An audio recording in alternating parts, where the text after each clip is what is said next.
Estamos em uma guerra e não temos como fugir dela. Entre o bem e o mal, existe uma grande luta pelo domínio e controle de cada ser humano.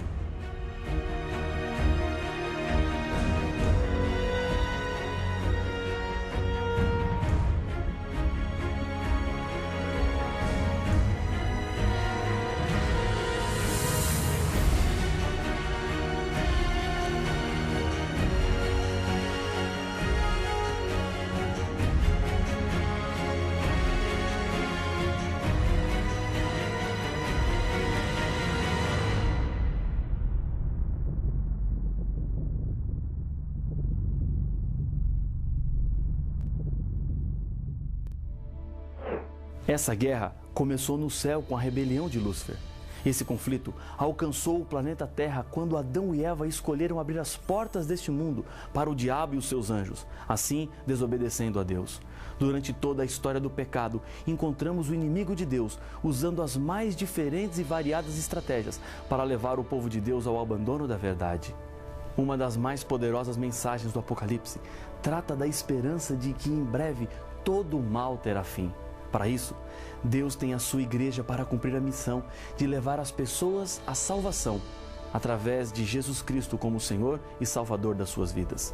A igreja de Deus é identificada através da Bíblia e das profecias do Apocalipse. Veja o que diz Apocalipse capítulo 12 e o verso 1. Viu-se grande sinal no céu, a saber, uma mulher vestida do sol, com a lua debaixo dos pés e uma coroa de 12 estrelas na cabeça. A linguagem do texto é simbólica. A Bíblia apresenta alguns símbolos como representação do povo fiel de Deus, e um deles é a figura da mulher. No Jardim do Éden, logo após Adão e Eva terem cometido o pecado, eles tiveram que encontrar-se com Deus. Junto com o casal estava o diabo, que havia seduzido e enganado o primeiro casal. Deus disse à serpente: "Porém inimizade entre ti e a mulher, entre a tua descendência e o seu descendente. Este te ferirá a cabeça, e tu lhe ferirás o calcanhar." Gênesis capítulo 3 e o verso 15. Esta é a primeira profecia da Bíblia. Quando Deus menciona aqui a expressão mulher, Ele não estava apenas referindo-se a Eva, mas ao povo de Deus que seria inimigo de Lúcifer. Em Apocalipse 12, a mulher é símbolo da igreja pura. O sol representa a Cristo, conforme apresenta o Salmo 84, verso 11. A lua, que reflete a luz do sol, é representada pela Bíblia Sagrada, que forma a base de todos os ensinos da igreja. A coroa representa a vitória.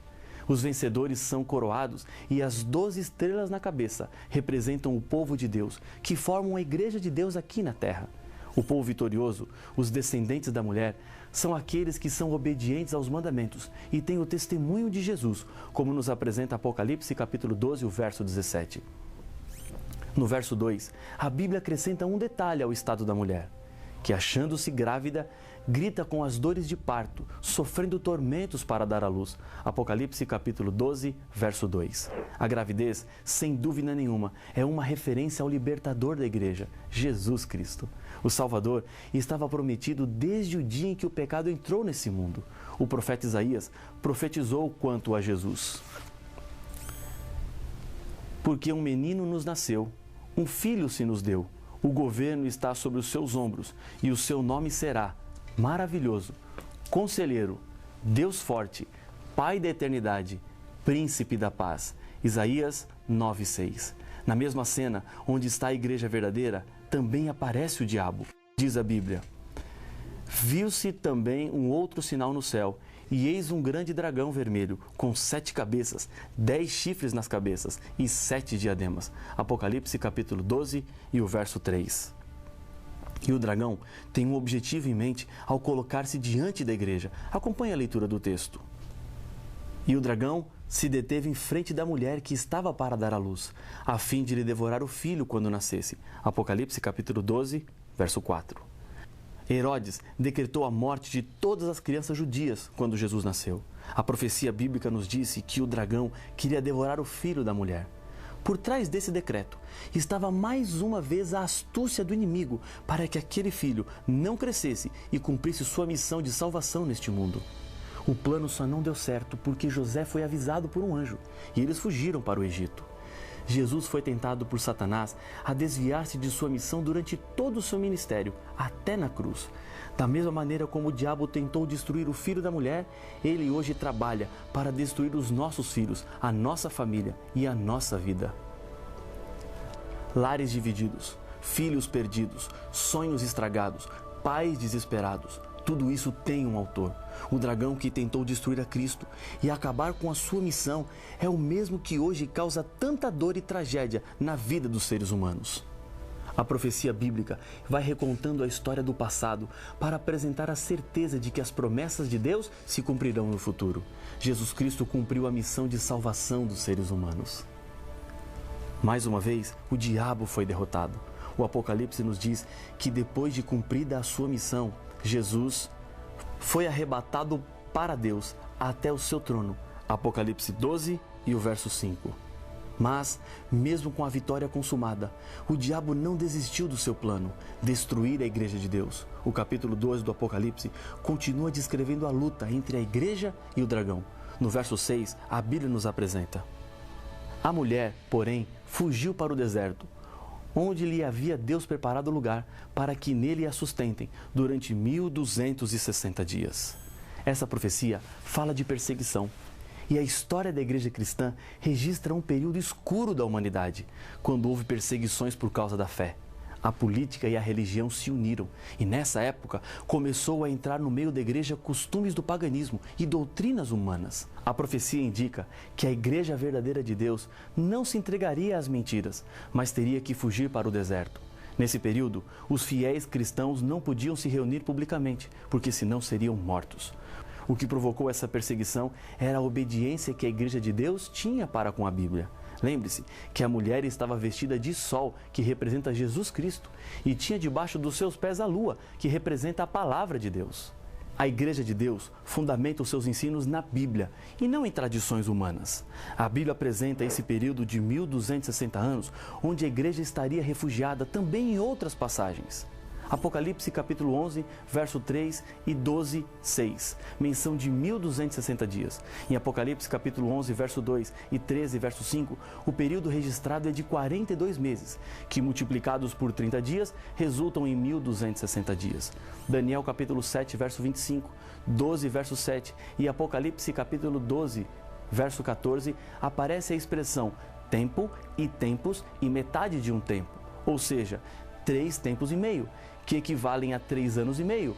Isso corresponde a 42 meses, 1260 dias. No período no qual a igreja estaria refugiada mais uma vez, devemos aplicar o princípio profético na contagem do tempo, quando um dia equivale a um ano, conforme Números 14:34 e Ezequiel capítulo 4, verso 7.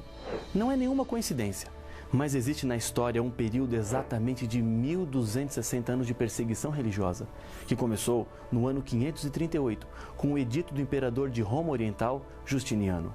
Depois de derrotar os ostrogodos, povo germânico da Escandinávia, decretando que o bispo de Roma teria preeminência sobre os bispos de todas as outras cidades, pelo fato de Roma ser a capital do império e dominar o mundo político na época. A igreja então persegue aqueles que se negavam a lhe obedecer cegamente. Houve a chamada Santa Inquisição, que impedia as pessoas de lerem e estudarem a Bíblia. Isso acontecia para que as pessoas não percebessem os erros que estavam dentro da própria igreja. Instrumentos de tortura foram desenvolvidos para fazer sofrer os que recusavam as falsas doutrinas, querendo viver assim de acordo com as verdades da Bíblia. Neste tempo, a igreja de Deus teve que se retirar e fugir para o deserto. Apenas lá era possível viver de acordo com a fé pura e genuína. Eram os chamados refúgios espirituais. Esse período de perseguição acabou em 1798, exatamente 1260 anos depois de ter começado. O general Berthier, a mando de Napoleão Bonaparte, invadiu Roma e levou preso o bispo de Roma, que na ocasião era Pio VI. Nesse tempo, o diabo se escondeu atrás de uma igreja contaminada pelo erro para perseguir o povo sincero de Deus. Na profecia de Apocalipse 12, compreendemos que a igreja de Deus, embora perseguida, sempre existiria e continuaria existindo até a volta do Senhor Jesus. E é contra essa igreja que o diabo tem lançado todas as suas armas. A igreja final de Deus tem duas características fundamentais, segundo o Apocalipse. irou-se o dragão contra a mulher e foi pelejar com os restantes da sua descendência, os que guardam os mandamentos de Deus e têm o testemunho de Jesus. Apocalipse capítulo 12, verso 17. Aqui estão as características do povo de Deus. Guarda os 10 mandamentos. Tem o testemunho de Jesus, que segundo Apocalipse 19, verso 10, é o espírito da profecia. Agora, preste atenção. Muitos cristãos guardam a maioria dos mandamentos, mas a maioria não é o que caracteriza o povo de Deus. Não é possível para os seres humanos classificarem os mandamentos. Eles são 10, escritos juntos e não separados. Todos são importantes e a validade deles não acaba. Tiago 2,10 nos apresenta: pois qualquer que guarda toda a lei, mas tropeça em um só ponto, se torna culpado de todos. Para Deus, ou são os 10 ou nada. Obedecer à lei é ser fiel aos 10 mandamentos. Se um cristão decidir ser fiel apenas em 9, para Deus é como se não obedecesse nenhum. Quando o assunto é a lei, não existe meio termo. Quando Jesus esteve aqui, em seu Sermão do Monte, ele afirmou que não veio à terra para mudar a lei, nem ao menos detalhes, enquanto o céu e a terra não passassem. Isso está escrito em Mateus capítulo 5, versos 17 e 18. Não podemos demonstrar que realmente temos a fé de Jesus se somos contrários à obediência da lei ou aceitamos a modificação de alguns dos mandamentos. Existe uma lei com 10 mandamentos que se ensina por aí que não são os mesmos 10 mandamentos que estão escritos em Êxodo 20, versos 3 a 17. O mandamento que fala sobre adoração ou veneração de imagens de escultura foi tirado. O mandamento que fala sobre o sábado foi alterado para domingo. Para completar os 10 mandamentos, o 10º então foi dividido em 2, ambos falando sobre a cobiça. A Igreja de Deus voltou do deserto depois de 1798, porque muitas verdades precisavam ainda ser restauradas. Enquanto a Igreja estava no deserto, Deus levantou alguns homens que buscavam a verdade de Deus e lutavam contra a Igreja e seus falsos ensinos. Muitos deles foram excomungados e assassinados pela Inquisição. Hoje, a Igreja de Deus trabalha para reparar na humanidade as verdades divinas. Essa igreja tem assegurado a sua vitória pela Bíblia.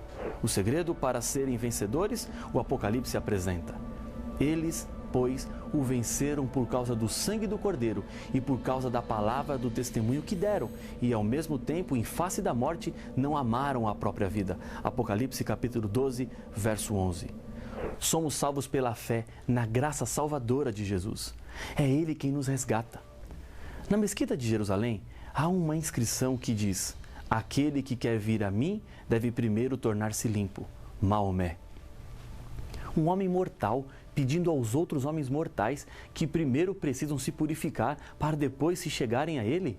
Cristo, diferentemente, nos chama para nos limparmos nele.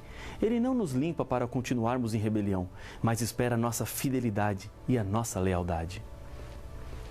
O historiador latino Suetônio conta a história de um soldado que foi convocado a comparecer perante um tribunal e ele pediu a César que fosse com ele para defendê-lo.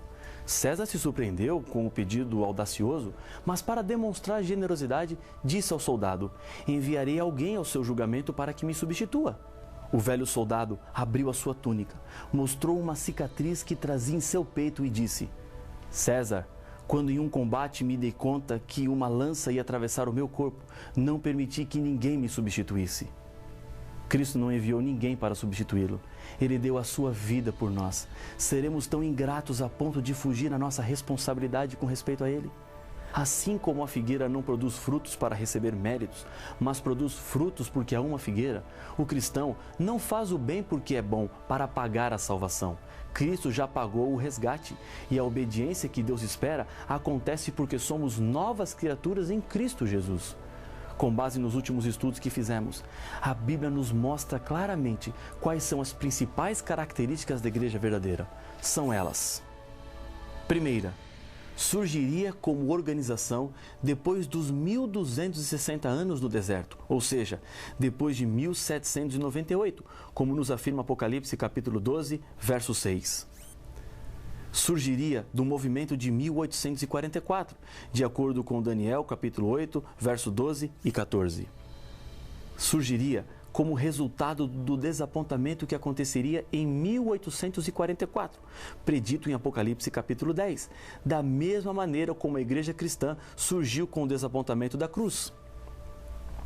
Manteria as verdades apostólicas, como estão na Bíblia, porque teria a fé de Jesus, como está escrito em Apocalipse capítulo 14, o verso 12.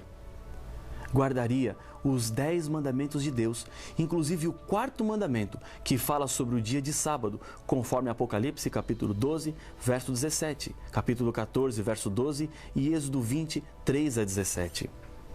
Teria o espírito de profecia, conforme Apocalipse capítulo 12, verso 17 e 19, verso 10.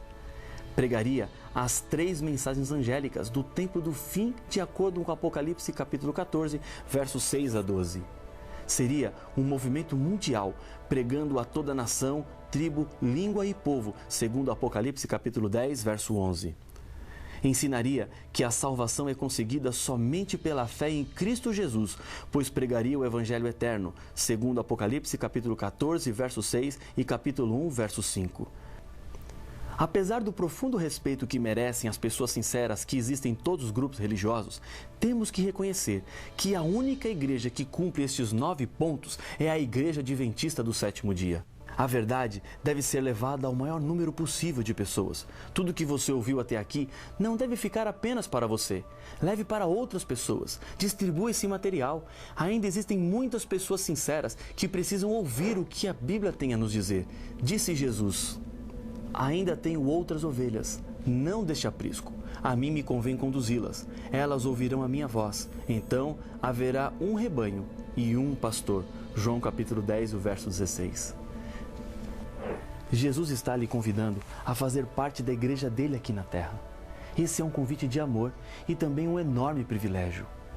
E o que devem fazer os que aceitam fazer parte da igreja de Deus? Veja o conselho de Pedro. Ouvindo eles estas coisas, compungiu-se-lhes o coração e perguntaram a Pedro e aos demais apóstolos: que faremos, irmãos? Respondeu-lhes Pedro: arrependei-vos e cada um de vós seja batizado em nome de Jesus Cristo, para a remissão dos vossos pecados, e recebereis o dom do Espírito Santo. Atos capítulo 2, verso 37 e 38. O batismo é o sinal da aceitação das verdades de Deus em sua vida. É o símbolo do novo nascimento, de um novo começo. Essa é uma decisão pessoal que ninguém pode tomar em seu lugar. Lembre-se que Jesus entregou-se por você. E agora? O que é que você vai fazer? Eu sei da sua decisão e por isso eu quero lhe convidar a orar comigo agora. Senhor, obrigado por nos mostrar o caminho da Tua Igreja verdadeira na terra. Abençoa a nossa decisão, o desejo do nosso coração, em nome de Jesus. Amém.